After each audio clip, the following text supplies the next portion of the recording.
ఇదిగోండి 5 పథకాలు ఎందుకు పంచిపెట్టాడు వాడు? ఇక్కడికి వచ్చి ఎందుకు ఇక్కడ ఓట్లు ఎందుకు పంచిపెట్టింది ఎవరమ్మా? ఎవరు పంచిపెట్టారు? కాంగ్రెస్ పార్టీ వాళ్ళు. ఎవరు? ఆయన తొత్తులే కదా. ఆ తొత్తులు మాకు ఓటుకి 1000 రూపాయలు చొప్పున కొనుక్కొని చేసుకొని కూడా మమ్మల్ని అందరినీ ఓటుకు అమ్ముకునేలా చేసి ఇక్కడ ఓట్లు కొనుక్కున్నారో లేదో మనకు తెలియదు. కానీ ఇవన్నీ ఎందుకు ఇచ్చాడు? ఇక్కడ ఓట్లు ఎందుకు వేయించుకున్నాడు? వాడికి ఏం రైట్స్ ఉన్నాయి? ఇవన్నీ ఇచ్చినప్పుడు మరి మా ఇల్లు తీసేస్తే ఇవన్నీ ఎక్కడ పనికి వస్తాయి? మేము ఎక్కడ బతకాలి? ఏం అవ్వాలి? చెప్పండి, సమాధానం చెప్పానండి. రమ్మానండి రేవంత్ రెడ్డిని, ఎక్కడో కూర్చోవడం కాదు, ఇక్కడికి రమ్మానండి, వచ్చి మాట్లాడమనండి. ఉండి ప్రజలతో ఎన్నుకోబడి ఈరోజు సీఎం పదవి అధికారించిన రేవంత్ రెడ్డి గారు ఇప్పుడు మన దేశంలో మన రాష్ట్రంలో 70% పేదవాళ్ళు ఉన్నారు, 30% ధనికులు ఉన్నారు. ఈ 70% ప్రజలు ఓట్లేస్తే నువ్వు గెలిచావు. ఈరోజు గెలిచినాక ఈ పెదల మీదకే నీ ప్రతాపం చూపిస్తున్నావు. అది చాలా తప్పు రేవంత్ రెడ్డి గారు. మీరు కంపల్సరిగా పేదవాళ్ళకి న్యాయం చేయకపోతే మట్టిలో కలిసిపోతారు. మీరు కంపల్సరిగా పేదవాళ్ళు ఉసురు తగిలితే మీరు బాగుపడరు. నెక్స్ట్ టైం మీకు రాజకీయ చరిత్రే ఉండదు. మీరు ఇప్పుడు పేదవాళ్ళకి న్యాయం చేయండి. మేము ఇల్లు ఖాళీ చేయం. మేము 40 సంవత్సరాల బట్టి ఉంటున్నాం. మా ఇల్లు మాకు కావాలి. మాకు వేరే ప్రత్యామ్నాయం వద్దు. కాదండి, నోటీసులు రాలే మీకు? నోటీసులు రాలేదు. మరి కరెంటు బిల్లు కూడా కడుతున్నాం మేము. ఎందుకు మీరు ఇట్లా భయభ్రాంతులకు? ఎందుకంటే మాకు వచ్చి అప్పుడప్పుడు వచ్చి మున్సిపల్ వచ్చి మార్కింగ్ పెడతాం, అది పెడతాం తిరుగుతున్నారు. మార్కింగ్ ఎందుకు పెడతారు? మా కాలనీకి మేము కొనుక్కున్నాం. పట్టా పొలాలు ఇవి రైతుల దగ్గర మేము కొనుక్కొని, వాళ్ళు ఏ ఓట్లు వేస్తే మేము కొనుక్కొని 20 లక్షలకు 30 లక్షలు కొనుక్కొని ఈ రోజు మనకి 20 లక్షలు ఎవరు మార్కింగ్ పెట్టారండి? ఎవరు వచ్చారండి? మాకేం తెలుసు? అధికారులు వచ్చారు, వచ్చి మార్క్ పెడతారు మాకు. కాబట్టి అంటే మీరు ముందుగా గ్రహించి మేము ఎలక్ట్రిక్ ఉంటున్నాం. మాకు ఎటువంటి డబుల్ బెడ్రూమ్లు కానీ ఎటువంటి మాకు అవసరం లేదు. మా ల్యాండ్ మాకు కావాలి, మా ఇల్లు మాకు కావాలి. ప్రజలతో ఎన్నుకోబడిన ప్రజాప్రతినిధులు ఈరోజు అదే ప్రజలకి మోసం చేస్తావా? చేయాలంటే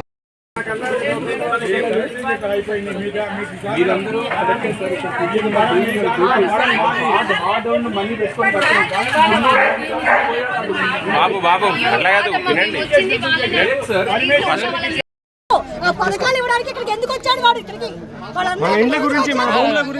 పథకాలు ఇవ్వడానికి ఓట్లు వేయించుకోవడానికి వచ్చాడు వాడు. ఇక్కడికి ఓట్లు పనికి వచ్చి మన ఓట్లు ఎందుకు పనికి వచ్చి వాడికి?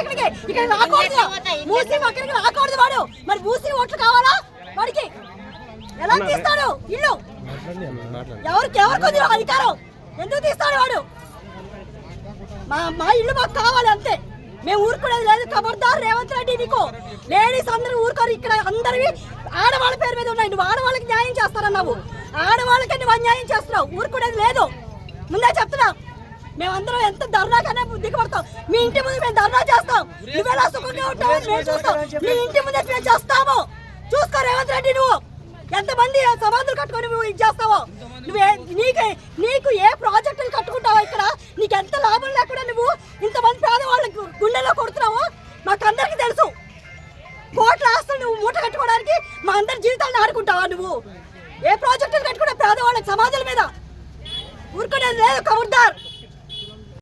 వచ్చినప్పుడు ఏమవుతుంది? నీళ్ళ మధ్యలోకి ఇల్లు పోతారు, మన జన జీవనమే స్తంభించిపోతుంది. మనం ఎంతో కష్టపడి పట్టుకున్న ఇల్లు, ఫర్నిచర్లు, లోపలికంతా నీళ్ళు వచ్చేసి లోపలికి పాములు రావడం అట్లంతా అన్నీ మీరు ఈ మధ్యనే ఒక 10-15 డేస్ ముందు కూడా మనం చూసాం. వాటర్ మధ్యలో మన ఇళ్ళలోకి మరి వస్తే మన పరిస్థితి ఏంటి? అది ఒక విషయం.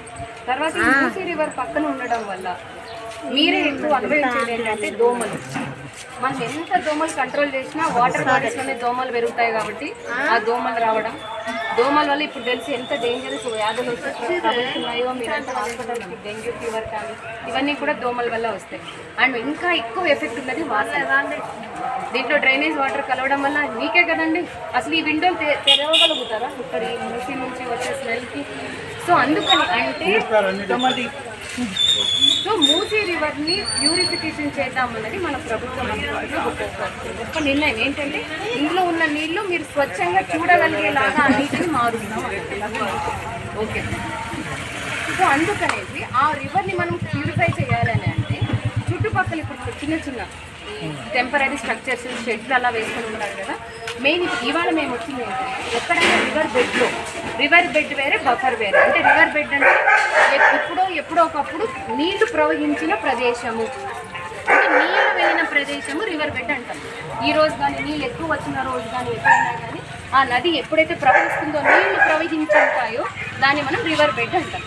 ఆ రివర్ బెడ్ కొంచెం ఇట్లా మల్లంగానే నీళ్లు తగ్గంగానే మట్టి తగ్గుతుంది.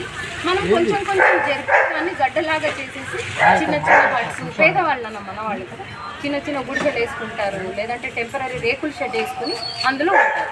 అలాంటి రేకుల షెడ్లో వాళ్ళని డబుల్ బెడ్రూమ్ తీసుకెళ్ళి వాళ్ళ మా టీం వచ్చింది. మేము పర్మనెంట్ స్ట్రక్చర్స్ని టచ్ చేస్తాము. అది నువ్వు చెప్పేది ఇంపార్టెంట్ విషయం. ఇక్కడ ఏవైతే పెద్ద పెద్ద హౌసెస్ ఉన్నాయో, బిల్డింగ్స్ ఉన్నాయో వాటిని మేము ఏం చేయడానికి రాలేదు. ఎక్కడని గుడులు ఇలా చూస్తే గుడిసెలు ఉంటాయి, ఇక్కడ కూడా ఎదురు కనిపిస్తుంది. వెనక్కి వెళ్ళి చూడండి, అక్కడ ఒక బ్లూ కలర్ షీట్ వేసుకుని ఉన్నాడు ఆయన ఎక్కడిని పెట్టారు చూడు, ఆయన బతికేడుంది మూసి రివర్ బెడ్లో బుక్క పెట్టిండాలి. అలాంటి వాళ్ళని తీసుకొని మేమే వాళ్ళ సామాన్లు ట్రాన్స్పోర్ట్ చేసి డబుల్ బెడ్రూమ్లు కేటాయించి ఆ ఇంట్లో గృహప్రవేశం చేసే బాధ్యత కూడా ప్రభుత్వమే తీసుకుంది.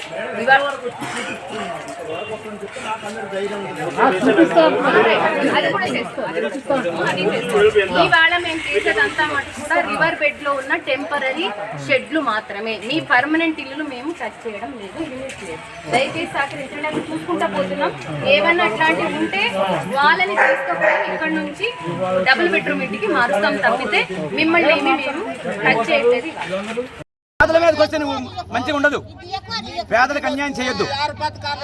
రేవంత్ గారు మరీ మరీ చెప్తున్నాము, పేదల జోలికి రావద్దు. 6 పథకాలు కూడా మాకు అవసరం లేదు, పింఛన్ అవసరం లేదు, రైతు బంధు అవసరం లేదు మాకు. మా ఇల్లే మాకు కావాలి. ఈ ఇళ్ళ నుంచి పోతే మేము బతకలేము. అక్కడ నుంచి పోతే ఇక్కడ నుంచి పోతే మా పిల్లలు ఇంత పిల్లలు ఆడసంది ఇక్కడ మా ఉందామని అంటున్నారు. మేము మటుకు మాకు డబుల్ బెడ్రూమ్ మాకు అవసరం లేదు, మా ఇల్లు మాకు కావాలి. మాకు డబుల్ బెడ్రూమ్ పేదోళ్ళకు లేనోళ్ళకు ఇవ్వండి. ఇప్పుడు బొత్తిగా లేని వాళ్ళు ఉంటారు కదా, వాళ్ళకి ఇవ్వండి. మాకైతే అవసరం లేదు. మేము రిజిస్ట్రేషన్ చేసుకున్న భూములు రూపాయి సంపాదించుకున్నాం. చిన్న పిల్లలు అప్పటి సంది ఇప్పటికి నా కాలు ఇప్పటికి దల్లాడి రోడ్డు ఉతుకుతున్నాం, రోడ్డు ఊడ్చుకుంటా బతుకుతున్నాం. ఈ మాకు మటకం వద్దు. నీ 6 పథకాలలో ఒక్క పథకం కూడా మాకొద్దు.